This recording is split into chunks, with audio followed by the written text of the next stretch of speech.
unahin natin ilalagay yung plate ng ating top box. So balik tayo dito. Okay, so ayan, punas muna.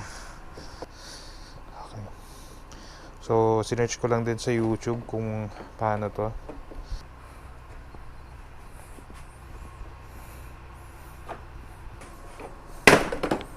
Alright, so mayroong mga double-sided tape dito. Hindi ko alam kung bakit. Tatanggalin natin itong takip. Okay, then ayan, pwede natin siyang tanggalin. Pwede natin sikotin pa. Ito, lagyan natin ulit ng alcohol.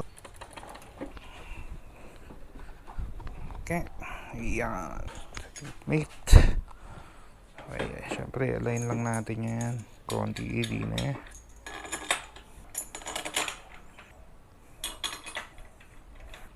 Ito natin. Siguraduhin nyo na mahigpit na yung iba din. Hindi pa mahigpit yung mga yan ha. Higpitan pa natin.